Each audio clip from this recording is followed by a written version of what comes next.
पौराणिक मान्यता के अनुसार कैलाश पर्वत में भगवान शिव माता पार्वती के साथ नंदी और अपने गणों के साथ बैठे हुए थे। इस अवसर में मां पार्वती ने शिव जी से पूछा कि हे महेश्वर, मैंने वह कौन सा पुण्य किया था जिसके कारण आप मुझे पति के रूप में मिले। आप तो अंतर्यामी है, तो आप मुझे अवश्य इस बात को बताएं।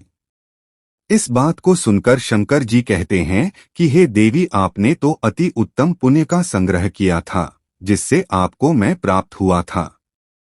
आपने भादो मास के शुक्ल पक्ष की तीज के नाम में प्रसिद्ध है। शिव जी ने कहा, हे गौरी, पर्वतराज हिमालय पर स्थित गंगा के तट पर तुमने अपनी बाल्यावस्था में 12 वर्षों तक अधोमुखी होकर घोर तप किया था। इतनी अवधि तुमने अन्न न खाकर पेड़ों के सूखे पत्ते चबाकर व्यतीत किए। माघ की विकराल शीतलता में तुमने निरंतर जल में प्रवेश करके तप किया। वैशाख की जला देने वाली गर्मी में तुमने पंचाग्नि से शरीर को तपाया। श्रावण की मूसलाधार वर्षा में खुले आसमान के नीचे बिना अन्नजल ग्रहण किए समय व्यतीत किया। तुम्हारे पिता तुम्हारी कष्ट साध्य तपस्या को देखकर बड़े दुखी होते थे। तब एक दिन तुम्हारी तपस्या को देखकर नारद जी तुम्हारे घर पधारे। तुम्हारे पिता ने हृदय से अतिथि सत्कार करके उनके आने का कारण पूछा। नारद जी ने कहा, गिरिराज, मैं भगवान विष्णु के भेजने पर यहाँ उपस्थित हुआ हूँ। आपकी कन्या ने बड़ा कठोर तप किया है। इससे प्रसन्न होकर वे आपकी सुपुत्री से विवाह करना चाहते हैं। इस संदर्भ में आपकी राय जानना चाहता हूँ। नारद जी की बात सुनकर गिरिराज गदगद हो उठे। उनके तो जैसे सारे क्लेश ही दूर हो गए। प्रसन्न होकर वे बोले, श्रीमान, यदि स्वयं विष्णु मेरी कन्या का वरण करना चाहते हैं तो भला मुझे क्या आपत्ति हो सकती है। वे तो साक्षात ब्रह्मा हैं। हे महर्षि, यह तो हर पिता की इच्छा होती है कि उसकी पुत्री सुख संपदा से युक्त पति के घर की लक्ष्मी बने। पिता की सार्थकता इसी में है कि पति के घर जाकर उसकी पुत्री पिता के घर से अधिक सुखी रहे।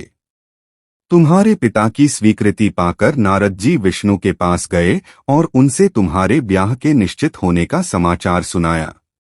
मगर इस विवाह संबंध की बात जब तुम्हारे कान में पड़ी तो तुम्हारे दुख का ठिकाना न रहा। तुम्हारी एक सखी ने तुम्हारी इस मानसिक दशा को समझ लिया और उसने तुमसे उस विक्षिप्तता का कारण जानना चाहा। तब तुमने बताया, मैंने सच्चे हृदय से भगवान शिव शंकर का वरण किया है, किंतु मेरे पिता ने मेरा विवाह विष्णु जी से निश्चित कर दिया। मैं विचित्र धर्म संकट में हूँ। अब क्या करूं? प्राण छोड़ देने के अतिरिक्त अब कोई भी उपाय शेष नहीं बचा है। तुम्हारी सखी बड़ी ही समझदार और सूझबूझ वाली थी। उसने कहा, सखी, प्राण त्यागने का इसमें कारण ही क्या है? संकट के मौके पर धैर्य से काम लेना चाहिए। नारी के जीवन की सार्थकता इसी में है कि पतिरूप में हृदय से जिसे एक बार स्वीकार कर लिया, जीवन पर्यंत उसी से निर्वाह करें। सच्ची आस्था और एक निष्ठा के समक्ष तो ईश्वर को भी समर्पण करना पड़ता है। मैं तुम्हें घनघोर जंगल में ले चलती हूँ, जो साधना स्थली भी हो और जहाँ तुम्हारे पिता तुम्हें खोज भी न पाएं। वहाँ तुम साधना में लीन हो जाना। मुझे विश्वास है कि ईश्वर अवश्य ही तुम्हारी सहायता करेंगे। तुमने ऐसा ही किया। तुम्हारे पिता तुम्हें घर पर न पाकर बड़े दुखी तथा चिंतित हुए। वे सोचने लगे कि तुम जाने कहाँ चली गई। मैं विष्णु जी से उसका विवाह करने का प्रण कर चुका हूँ। यदि भगवान विष्णु बारात लेकर आ गए और कन्या घर पर न हुई तो बड़ा अपमान होगा। मैं तो कहीं मुंह दिखाने के योग्य भी नहीं रहूंगा। यही सब सोचकर गिरिराज ने जोर शोर से तुम्हारी खोज शुरू करवा दी। इधर तुम्हारी खोज होती रही और उधर तुम अपनी सखी के साथ नदी के तट पर एक गुफा में मेरी आराधना में लीन थीं। भाद्रपद शुक्ल तृतीया को हस्त नक्षत्र था। उस दिन तुमने रेत के शिवलिंग का निर्माण करके व्रत किया। रात भर मेरी स्तुति के गीत गाकर जागी। तुम्हारी इस कष्ट साध्य तपस्या के प्रभाव से मेरा आसन डोलने लगा, मेरी समाधि टूट गई। मैं तुरंत तुम्हारे समक्ष जा पहुंचा और तुम्हारी तपस्या से प्रसन्न होकर तुमसे वर मांगने के लिए कहा। तब अपनी तपस्या के फलस्वरूप मुझे अपने समक्ष पाकर तुमने कहा, मैं हृदय से आपको पति के रूप में वरण कर चुकी हूँ। यदि आप सचमुच मेरी तपस्या से प्रसन्न होकर आप यहाँ पधारे हैं तो मुझे अपनी अर्धांगिनी के रूप में स्वीकार कर लीजिए। तब मैं तथास्तु कहकर कैलाश पर्वत पर लौट आया। प्रातः होते ही तुमने पूजा की समस्त सामग्री को नदी में प्रवाहित करके अपनी सहेली सहित व्रत का पारणा किया।